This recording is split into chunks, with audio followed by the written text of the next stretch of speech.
Cette semaine dans l'actualité. En Syrie, les troupes turques et les rebelles syriens prennent le contrôle d'Afrin. En Russie, les autorités répliquent à la Grande-Bretagne. En Allemagne, le ministre de l'Intérieur crée la polémique. À Andorre, un événement qui n'avait pas eu lieu depuis 85 ans a surpris toute la principauté.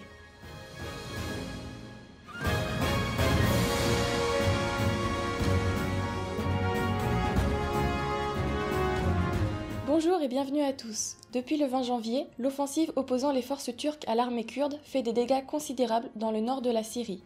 Vendredi dernier, un nouveau drame a émaillé cette opération militaire controversée lorsque 16 civils, dont 2 femmes enceintes, auraient été tués dans des frappes aériennes turques. Un sujet d'Iman Rachati. Dans le nord de la Syrie, l'armée turque mène depuis le 20 janvier une offensive contre une milice kurde, les unités de protection du peuple, aussi appelées YPG. Ce groupe considéré comme terroriste par Ankara est également l'allié des États-Unis dans la lutte antiterroriste. Ces derniers jours, c'est la ville d'Afrin au nord-ouest de la Syrie qui connaît une bien sombre époque. En effet, les tirs et bombardements de l'artillerie turque ont touché ce vendredi 16 mars le principal hôpital de la ville. Les pertes sont lourdes. 16 civils dont 2 femmes enceintes y auraient trouvé la mort. Cet établissement du Croissant Rouge était le dernier hôpital encore opérationnel dans la ville, selon le président de l'Observatoire syrien des droits de l'homme, Rami Abdelrahman. Ce dernier ajoute également qu'aucun membre du personnel n'a été touché, mais que plus de 280 civils ont été tués depuis le début de l'offensive. Dimanche dernier, la ville est finalement tombée aux mains des forces rebelles syriennes et de l'armée turque. Le ministère russe des Affaires étrangères a annoncé samedi dernier l'expulsion de 23 diplomates britanniques et la fermeture du British Council suite à la décision analogue prise par Londres après l'empoisonnement sur le sol britannique d'un ancien espion russe et de sa fille, un sujet de Justine Moina. 3 jours après l'annonce par le gouvernement britannique de l'expulsion de 23 membres du corps diplomatique russe et de la suspension des rencontres bilatérales avec Moscou, la Russie a décidé de faire de même. Le Kremlin a annoncé aux diplomates qu'ils ont une semaine pour quitter le territoire russe. Cette décision fait suite à la tentative d'assassinat imputée aux autorités russes de 2 personnes de nationalité russe sur le sol britannique. Cette tentative employant un agent neurotoxique serait en totale violation du droit international et de la Convention sur les armes chimiques si la culpabilité de la Russie venait à être confirmée. Bien que l'enquête soit toujours en cours, Londres, Berlin, Paris et Washington ont récemment publié un communiqué indiquant que l'implication russe était la seule explication plausible à cet empoisonnement.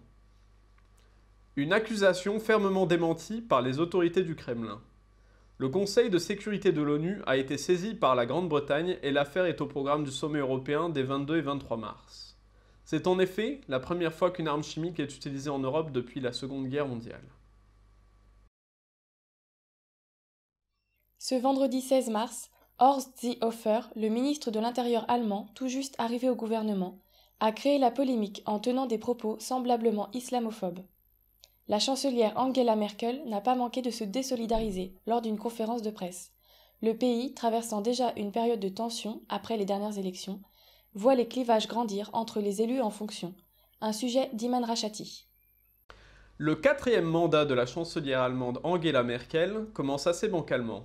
En effet, l'instabilité de sa coalition gouvernementale, les multiples critiques auxquelles cette dernière doit faire face au sein de son propre parti et la montée de l'extrême droite allongent la liste des problèmes à gérer pour la chancelière. Ce vendredi 13 mars, les polémiques se poursuivent en Allemagne.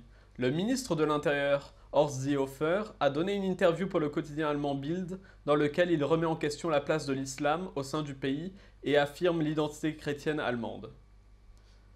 Ces propos ont indigné la chancelière allemande qui a répliqué lors d'une conférence de presse en prenant la défense des musulmans présents en Allemagne. Stefan Weil du Parti social-démocrate d'Allemagne a accusé le ministre de provoquer une controverse complètement inutile. Le président du Conseil central des musulmans d'Allemagne, Ayman Maciek, est également intervenu afin de dénoncer le comportement du ministre de l'Intérieur. Néanmoins, les conservateurs se réjouissent. Pour eux, le ministre cherche à se rapprocher de leur parti. André Poggenburg, ancien membre du parti d'extrême droite, affirme même que le message d'Horst Seehofer provient mot pour mot de leur programme. Ce rapprochement est sans surprise pour la chancelière allemande. En effet, le ministre de l'Intérieur avait déjà exprimé son mécontentement face à la politique migratoire d'Angela Merkel, qui avait décidé d'ouvrir les frontières en 2015 et 2016 à plus d'1 million de migrants.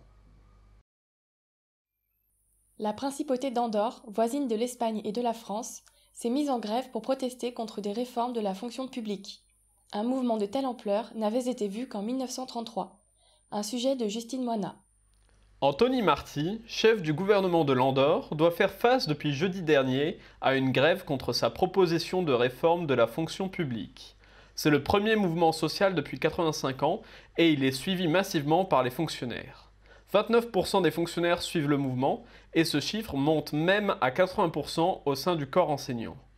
Présenté par le gouvernement comme une avancée dans les conditions de travail, le texte doit rendre plus flexible le droit du travail. Les syndicats, quant à eux, appellent à plus de négociations et aimeraient instaurer la semaine de 35 heures de travail.